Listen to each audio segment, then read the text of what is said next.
Celebrities often venture into the world of politics, and if you think about it, it's kinda smart. After all, celebrities already enjoy what politicians have to earn, the love and approval of millions. In this video, we're going to be talking about what usually happens after celebrities try to become politicians. We'll see how Trump's presidency has altered the way that celebrities run their political campaigns and the rules that define this game. Let's dive in, starting with strange things happen when celebrities enter politics. They do, but it's kinda gotten weirder now than it was before. Let's talk about an example to show you what we mean. Herschel Walker's a former football player who's also the Georgia Republican Senate nominee. His stance on abortion's super clear. They shouldn't be allowed at all. He's emerged as a sort of hardliner when it comes to this. However, two of his former girlfriends have come forth and shared that they'd been forced into having abortions by the Senate candidate. Not only that, but he also gave them the money to have the procedures done. You'd think this would lead to his conservative support taking a hit. Nope, wrong. Not only has his support not suffered, but it's also actually stronger now than it was before. He's got better odds now than he started with. Why?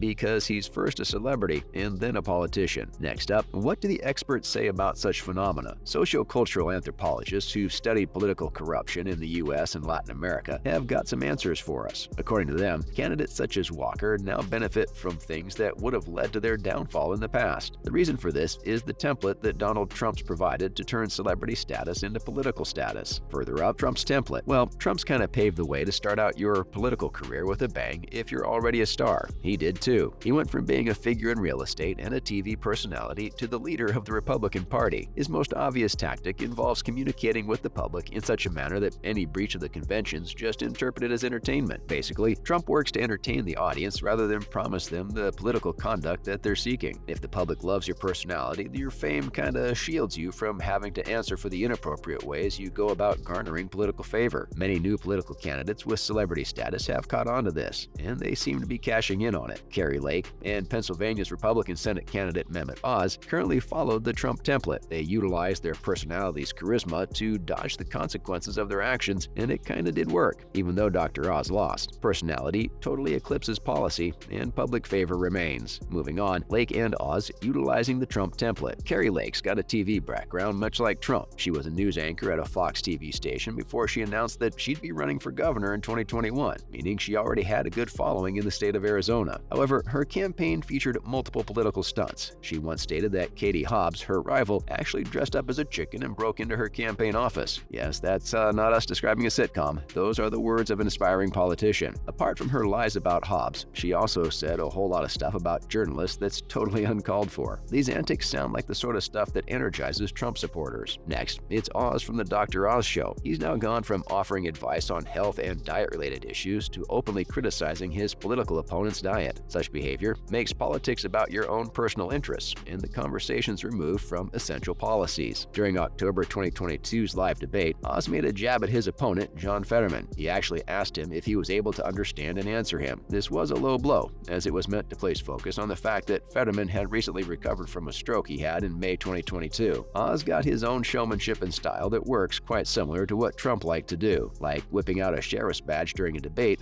which wasn't even the actual thing. Up next, let's look at the sort of behavior that existed before Trump. The truth is that celebrity politicians have always been treated a bit differently from regular politicians. There are plenty of examples of this before Trump even came into power. Neil Postman, who's a media critic, pointed out that Ronald Reagan would often say untrue things. The former Hollywood actor and U.S. president praised South Africa for ending the apartheid regime when it hadn't even been done. Reagan also said that trees harmed the environment. Despite all of this, he remained a serious and respected political figure while it lasted. This was because he could bypass our intelligence and tap directly into our emotional centers. We should be careful about that. Politicians like Jerry Springer and Al Franken had to answer for their persona being totally different from all that they actually stood for. It's plain to see that such stuff's been around for a while. Trump's just perfected the playbook. What's more, let's take a look at the Trump shift. We've seen the Trump campaign. Time and time again, snide and crude comments are played off as jokes. On stage, the people always respond to humor more than the serious general atmosphere of a political gathering. Trump's way is that by resorting to comedy, instead of being serious, he makes his political opponents seem like stiffs who can't even take a joke. The very humor that Trump utilizes would be considered totally inappropriate if you strip it of Trump's celebrity status and its political context. The real estate mogul shames his political rivals, and it's exactly these transgressions that the people seem to enjoy during his rallies. The very serious policy business takes a backseat while collective entertainment begins. This isn't how things should be in in politics. Not only this, but Trump takes a great pleasure in bringing down other politicians through derisive comments and remarks. Now, for which factors determine political success for celebrities? Even though celebrities have got the public's attention going into politics, this doesn't always mean they're going to be successful. They lose just for the same reasons as the non-celebrity candidates. These are the usual understood rules. If a political candidate opts to compete as a minority party candidate in a single-party district or state, they tend to fall behind. And if they adopt policy positions that are unpopular or are unable to convince the public that they're serious, they tend to lose. These are just the rules that govern the political game. There's no cheating them. Next up, money matters. The thing is, in politics, money's totally essential. In the book Celebrities in American Elections, the political scholar Richard T. Longoria lays it out plain as day. According to him, celebrities who excel at raising funds tend to win elections. The ones that fall behind don't. Ronald Reagan, Arnold Schwarzenegger, and Clint Eastwood all spent more than the people they were running against, and this won them their seats. The singer Sonny Bono also put in more cash than his opponents, and that got him his victory. However, when Bono spent less on his Senate seat, his opponent, who spent more,